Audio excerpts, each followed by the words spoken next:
உங்க குடும்பத்தோட சம்பந்தம் வச்சுக்கலாம்னு தான் நினைச்சோம். இப்ப போயிட்டு வர்றோம்.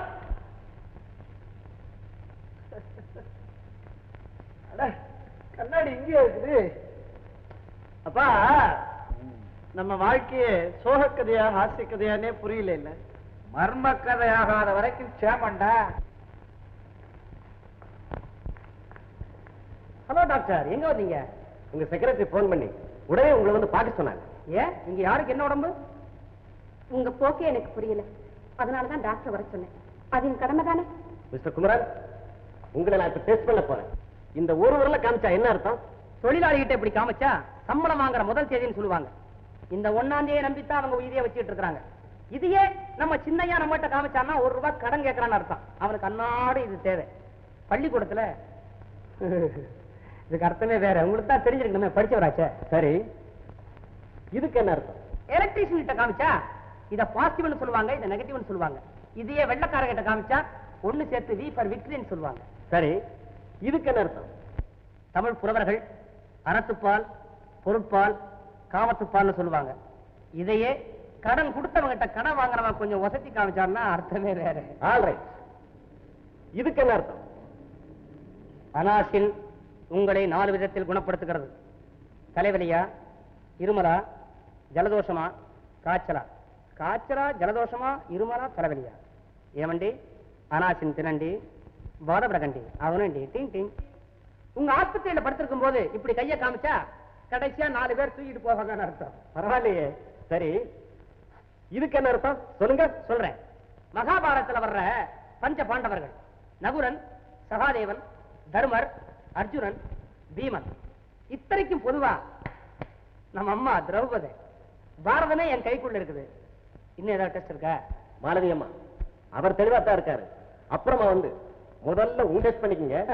போகும்போது நான் என்னையும் டெஸ்ட் பண்ணிக்கிறேன்.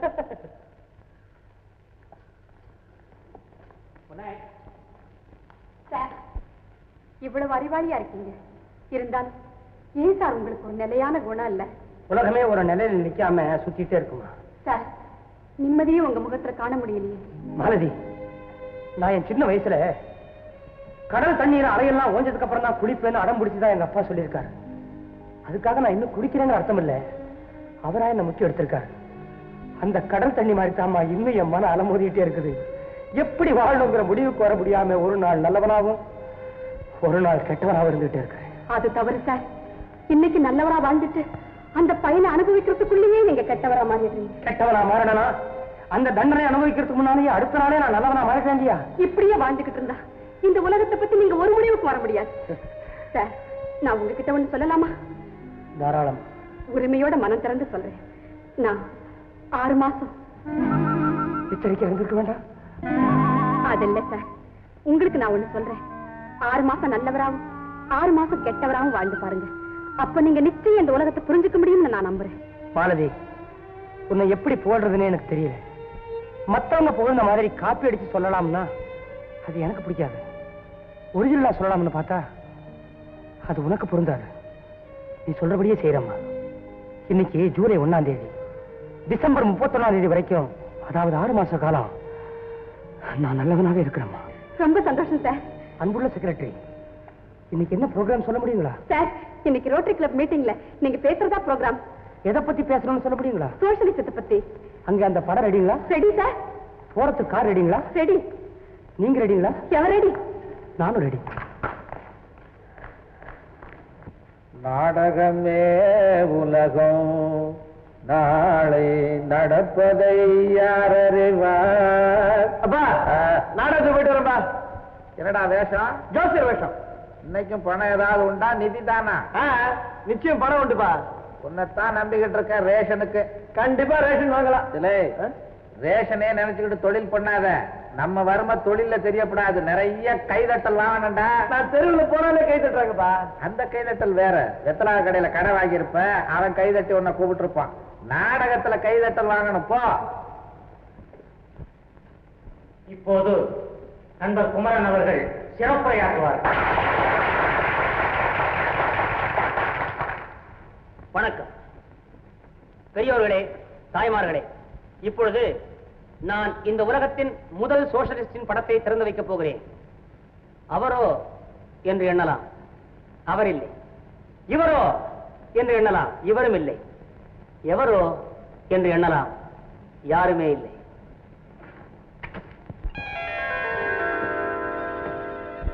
இந்த காக்காய் தான் இந்த உலகத்தின் முதல் சோஷலிஸ்ட். காகம் கரவாது கரைந்துண்ணும் ஆக்கம் அண்ணன் நீரார்க்கே உட என்று திருவள்ளுவர் பாடியிருக்கிறார். காக்கை இடத்தில் உள்ள ஒற்றுமை கண்டு நீ வாழ்க்கையை நடத்தினால் நன்மை உண்டு என்று கவியரசர் பாரதிதாசன் சொல்கிறார். இந்த காக்கா இருக்குதே, அதுக்கு தெரிஞ்சதெல்லாம் காங்கிற ஒரே ஒரு டயலாக் தான். இந்த ஒரு டயலாக வச்சுக்கிட்டு என்ன அழகா மத்த காக்காயெல்லாம் கூப்பிட்டு ஒன்னா உட்கார்ந்து சாப்பிடுது. நம்ம எவ்வளவு டயலாக் பேசுறோம். இவ்வளவு தெரிஞ்சுக்கிட்டு நம்ம சோறு திங்க போகும்போது நமக்கு வேண்டப்பட்டவன் எவனாவது எதிர்த்தாப்புல வந்துட்டா எங்க ஒட்டிக்கு வரான்னு பயந்து நைஸா ஓட்டலுக்குள்ள ஒதுங்கிடுறோம். நம்ம வீட்டுல விருந்து நடத்தும் போது அங்கவஸ்திரம் போட்டுக்கிட்டு யாராவது வந்தா வாங்க வாங்க 2 வாட்டி கூப்பிடுறோம். டர்க்கி டவல் போட்டுட்டு வந்தா வாங்க ஒரு வாட்டி சொல்றான். சிட்டுக்கரை துண்டு போட்டு வந்தா பாப்பா அப்படிங்கிறான். கந்தரோட வந்தா போப்பா அப்படிங்கிறான். ஆனா இந்த சோஷலிஸ்ட் கிட்ட அது கிடையவே கிடையாது. அண்டங்காக்கா, குஞ்சு காக்கா, குருட்டு காக்கா, நொண்டி காக்கா இதுவா இருந்தாலும் அந்த டிஃபரன்ஸே இல்லாம எல்லாத்துக்கும் அதே ஒரு டயலாக வச்சு அழகா ஒன்னா உட்கார்ந்து சாப்பிடுதே. சிரிச்சு புண்ணியம் இல்ல. நீங்க எல்லாம் என்னைக்குதான் காக்காயா ஆக போறீங்களோ? 20 வருட காலமாக படாத பாடப்பட்டு நானே இப்பதான் காக்காயா மாறி இருக்கிறேன். அப்கோர்ஸ் டூ லேட், அது வேற. சீக்கிரமே நீங்கள் எல்லாம் காக்காய்கள் ஆக வேண்டும் என்று எல்லாம் வல்ல ஆண்டவரை வேண்டிக் கொண்டு உங்களிடம் விடைபெறுகிறேன். வணக்கம்.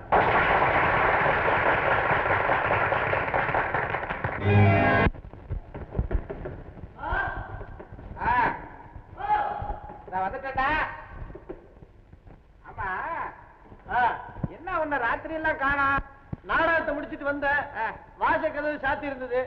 சரிதான், திண்ணையிலேயே படுத்து தூங்கிட்டப்பா. சரிதான், அதையும் பழக்கப்படுத்திக்க வேண்டியதுதான். நாளைக்கு எப்படி எப்படியோ அது போட்டோம். நாடகத்துல வேஷம் போட்டியா? வேஷத்துக்கு பேர் எப்படி? பிச்சு வந்துட்டப்பா. இந்த வேஷத்துக்கு 50 ரூபாய் கிடைச்சது. நல்ல வேஷம் பா இது. இனிமே என்னைக்கு இந்த வேஷம் தான். கூடிய சீக்கிரமே ஜோசியர் வரதன்னை பேர் எடுக்கிறேன் பாருங்க. அதைத்தானடா நானும் விரும்புறேன். உன் பேரு தெரு தெருவா முழங்கணும், சந்து சந்தா அடிபடணும். அதை இந்த கண்ணால பாக்கணும். ஆமா, பணம் எங்க? கொண்டு வந்துட்டேன். 50 ரூபாய் இருக்குது. அதுல 10 ரூபாய் ரேஷனுக்கு வச்சுக்கோங்க. மீதி 40 ரூபாய நான் வீட்டு வாடகை கொடுத்துறேன். சரி.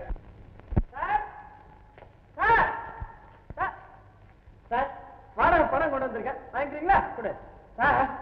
ஐயோ, என்ன கை சார் இது! ரொம்ப அதிர்ஷ்டமான கை சார் இது. அற்புதமான ரேகை விடுதேன் சார். சில பேர் கையை பார்க்கவே நமக்கு எரிச்சலா இருக்கும். உங்க கையை பார்க்க எனக்கு ஆசையா இருக்கு சார். ஜோசியம் வேற தெரியுமா உனக்கு? ஐயோ, அதான் நான் கத்துக்கிட்ட தொழில். நடிப்பு சும்மா சைட் பிசினஸ், அவ்வளவுதான். அப்படியா? அப்படி என்ன அதிர்ஷ்டம் ஓடுது கையில? வந்து இது பெங்கால் கை சார். இது பெங்கால் கையா?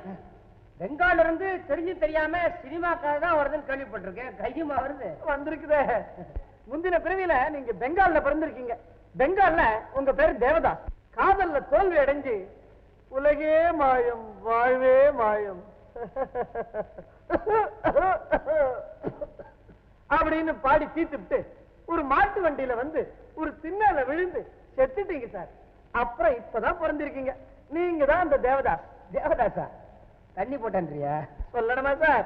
போன ஜென்மத்துல சார். சார், அதோட அதிர்ஷ்டமான ரேகை இன்னொன்னு ஓடுது. வாடகைய குடுக்கிற மாதிரி பாக்கெட்டுக்குள்ள வச்சுக்கிட்டதா? என்ன சார் நீங்க? குர்ரா, குர்ரா. பார்வதி பார்வதின்னு கதறி செத்தீங்களே, செத்தாச்சா? இனிமேதான் சார். போன ஜென்மத்துல அந்த பார்வதி கூட இந்த தமிழ்நாட்டுல தான் பிறந்திருக்கிறா. அவளுக்கு என்ன அடையாளம்னா, தீங்கிற எழுத்துல அவ பேர் முடியும். பார்வதி 4 எழுத்து, தோல்வி ஆயிடுச்சு. அதனால அங்க அங்க வந்து பிறந்த அலைச்சல்ல ஒரு எழுத்து தேஞ்சு போய் 3 எழுத்துல வந்து நிக்கிறா சார். இன்னும் என்ன தாமதம் ஜோசியரையா? உடனே நீங்களே கல்யாணத்துக்கு நாள் நிச்சயம் பண்ணுங்க. யார நிச்சயிக்கிறது? நீங்க தான் தெளிவா சொல்லிட்டீங்களே. என் பேர் தான் மாலதி. தீனால முடியுது, 3 எழுத்து. சுமதி கூட தான் சீனால முடியுது, 3 எழுத்து. ஏன் வரதா, என் லைஃபை பாத்தியா? டபுள்ஸ்லயே போயிட்டு இருக்குது. நான் விரும்புறதும் சுமதிய, ஆனா பாவம் மாலதி என்ன விரும்புது? ஆரம்பிச்ச பிரச்சனைய நீ தான் முடிச்சு வைக்கணும். டேய், ஒரு வழி சொல்ற. அது எப்படி சார்? நான் ஜோசியம் மட்டும் இல்லையே, சுமதிக்கு அண்ணனாவும் இருக்கிறேனே. சுமதியை கிட்டிக்கு சொன்னா தங்கச்சிக்காக சொல்லிட்டான்னு மாலத்தி நினைக்கலாம். மாலத்தியை கிட்டிக்கு சொன்னா அண்ணனே தனக்கு துரோகம் செஞ்சுட்டான்னு சுமதி நினைக்கலாம். தெய்வம் தான் சார் இதுக்கு வழிகாட்டலாம். அது எப்படி? அப்படி கேளுங்க. ஒரு பொட்டலத்துல விபூதி, ஒரு பொட்டலத்துல குங்குமம், ரெண்டுத்தையும் தெய்வத்தின் முன்னால போற்ற வேண்டியது. ஒரு குழந்தையை கூப்பிட்டு எடுக்க சொல்லணும். குங்குமம் வந்தா சுமதி, விபூதி வந்தா மாலதி. Correct idea. எப்படி மாலதி? அப்படியே செய்யலாம்.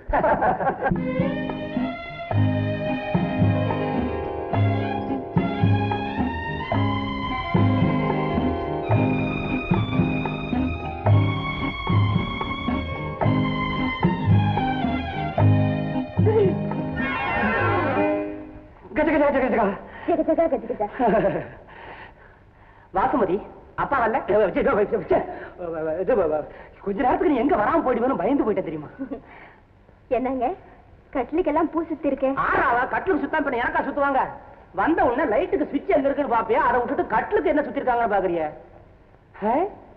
பாலும் பழமா கரெக்டா கொண்டு வந்திருக்கிய? அப்பா சொல்லி கொடுத்தாரா? ஓகே. ஆரம்பத்துல அதெல்லாம் கரெக்டா தான் இருக்கு. பொண்டாட்டி பவ்யமா கீழே உட்காந்துட்டேன், புருஷனா மேல உட்கார்ந்துருக்கிறேன். போக போக எப்படியோ இடம் மாறாம தான் சரித்தான். இத பாரு, நம்ம ரெண்டு பேரும் எப்பவுமே சமமா உட்காருவோம். இப்படி உட்கார். என்னங்க டில்லி பாதுஷா? வேண்டாம், எனக்கு இஞ்சி மரபா தான் வேணும். ஏங்க? ஆமா, முதலிரவன்னைக்கு இனிப்பு சாப்பிடக்கூடாது, இஞ்சி மரபா தான் சாப்பிடணும். அதுலதான் இனிப்பு இருக்குது, எரிப்பு இருக்குது. வாழ்க்கையே இன்ப துன்பம் கலந்தது தானே. சுமதி எங்க முடிஞ்சா கொஞ்சம் வெக்கப்படு. அதெல்லாம் படுறா. நம்ம வாழ்க்கை எப்படி அமையணும்ன்ற? எப்படிங்க? மலரும் மனமும் போலையா? நீ ரொம்ப தொடர்கதை படிக்கிற. மலரும் மனமும் போலவா? இந்த காலத்து மலர்ல 7 மானா கொஞ்சம் இரு. காமி இப்ப வருது. இந்த மாதிரி யாராவது சென்ட தெளிச்சாத்தான் மலருக்கே மனம் வருது. மலரும் மனமும் போல அமையணுமா நம்ம வாழ்க்கை? வானத்தையும் சென்றனும் போலவா? அமாவாசை அன்னைக்கு நீ ஆகாசத்தை நிமிர்ந்து பார்த்ததே இல்லையா?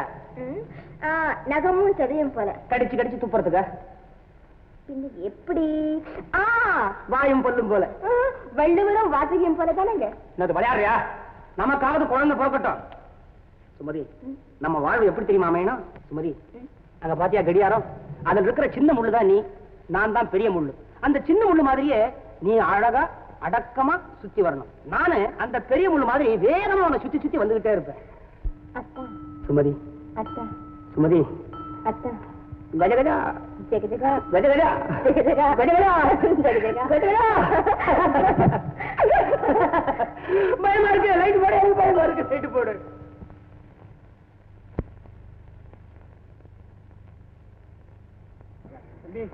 அது அந்த பெஞ்சில் உட்கார்ந்துருக்குதே, அந்த பொண்ணுதான். நான் சொன்னபடி இந்த லெட்டரை கொண்டு போய் அந்த பொண்ணு கையில கொடுத்துருக்கேன். நான் இங்க செடிக்கு பின்னால இருக்கேன்.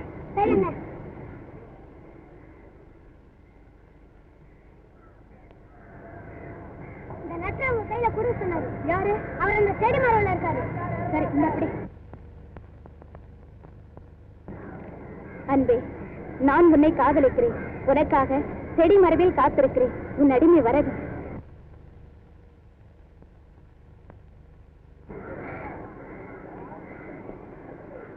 ஆமா, இந்த லெட்டர் நீங்க தானே எழுதுறீங்க? ஆமா. நீ என்ன காதலிக்கிறியா? ஆமா. உங்க கையெழுத்து பார்த்த உடனே எனக்கு ரொம்ப பிடிச்சு போச்சு. உங்க முகத்தை பார்த்த உடனே அதான். ஐயோ, நீ இவ்வளவு சுலபமா சம்மதிப்பேன்னு நான் நினைக்கவே இல்ல. ஆமா, உன் குரல் என்ன இன்னைக்கு ஒரு மாதிரியா இருக்குது? மிஸ்டர் வரதன், எத்தனை நாள் இந்த மாதிரி நடக்குது? ஐயோ மாமி, நீங்க மாமியா? காதல் கடிதம் எழுதி கொடுத்துட்டு மாமி நான் கூப்பிடுறேங்க. மாமி, அந்த செடிக்கு பின்னால அந்த காதல் வந்து அந்த லெட்டர் வந்து அந்த பையன் வந்து இல்ல, நான் உங்களை காதலிக்கல, அந்த பையனை தான் காதலிச்சேன். இல்ல வந்து அத்தா, நீங்களும் நானும் எத்தனை நாள் உல்லாசமா பீச்சாங்கரையில உலாவி இருப்போம். பீச்சாங்கரையா? மாமி, பீச்சாங்கரை மாமி, சத்தியமா நீங்க யாருன்னு எனக்கு தெரியல. நீங்க என்ன காதலிச்சுதான் ஆகணும். நான் உங்களை விடவே மாட்டேன். நீங்க தான் என் அத்தா. ஐயோ அத்தா. சார் சார், இவ ஏதாவது தவறா பேசியிருந்தா மன்னிச்சிருங்க சார். இது என் மகதான், கொஞ்சம் மூளை குளார் சார். வாமா. அத்தா, அத்தா. அவாடி தப்பிச்ச. நல்ல பீச்சாங்கரமா. மிஸ்டர் வரதன், அந்த பொண்ணு ஏன் உங்களை காதலிச்சான்னு இப்பதான் எனக்கு புரியுது. ஏன்? அந்த பொண்ணுக்கு மூளை கொள்ளாராம. உனக்கு எப்ப மூளை குளார் வரும்? சாலத்தி, அந்த லெட்டர் நான் உனக்கு தான் எழுதினேன். ஓஹோ, அப்புறம் ஏன் அந்த பையன் அந்த அம்மாவிட்ட கொண்டு போய் லெட்டர் கொடுத்தா? அந்த பையன் அந்த அம்மாவை காதலிக்கிறான் போல் இருக்குது. அவளை சின்ன பையன் காதலிப்பானா? இந்த காலத்து பசங்களை நம்ப முடியாது. சாலத்தி, நீ தானே இந்த பெஞ்சில இருந்த, நான் உங்ககிட்ட தான் இந்த லெட்டரை கொடுக்க சொன்னேன். இப்பதான் எனக்கு எல்லாம் புரியுது. நான் இந்த பெஞ்சை விட்டு எந்திரிச்சு போனதுனால தானே இந்த குழப்பம். ஆமா. ஆமா, நீங்க என்ன காதலிக்கிற விஷயத்தை ஏன் என்கிட்ட நேரடியா சொல்லக்கூடாது? எனக்கு வெக்கமா இருந்தது, அதனாலதான் எழுதிவிட்டேன். எழுத மட்டும் வைக்க இல்லையா? இந்த காலத்துல யாருமே எதையுமே எழுதுறதுக்கு வைக்கப்படுறது இல்ல, படிக்கிறவங்க தான் வைக்கப்படுறாங்க. ஆமா, என்ன நீங்க காதலிக்கிறீங்களே, என்ன நல்லா புரிஞ்சுக்கிட்டீங்களா? இல்லையே, அதனாலதான் புரிஞ்சுக்கிறதுக்குள்ளேயே காதலிச்சுள்ளான்னு பாக்குறேன். புரிஞ்சுக்கிட்டா என்ன காதலிக்க மாட்டீங்களா? சொல்றேன்னு கோச்சுக்காத, காலம் அப்படி இருக்குது. புரியாம தான் காதலிக்கணும், புரிஞ்சுக்கிறதுக்குள்ள கல்யாணம், புரிஞ்சுக்கிட்ட உடனே விவாகரத்து. ஐயோ, அப்ப நம்ம கல்யாணம் அப்படித்தானா? அதுக்குள்ள நீ கல்யாணத்துக்கே போயிட்டியா? இந்த காலத்து பொண்ணுங்க ஆனாலும் ரொம்ப ஸ்பீடுமா. என்ன பண்றது, இந்த காலத்துல ஸ்பீடா தான் காதலிக்க வேண்டியது இருக்கு. ஏன்? ஏன்னா மானை பார், மயிலை பார், வானை பார், வான்கொழியை பார் பேசுறதுக்கு நேரம் இல்ல. ஏன்? ஏன்னா நம்ம மக்களுக்கு சராசரி வயசு 47 தானா. அதுல 20 இளமையில போயிடுது. அம்மா அப்பாவுக்கு பயப்படுறதுல 5 போயிடுது. மிச்சம் 22. கரெக்ட். இந்த 22ல பாதி நாள்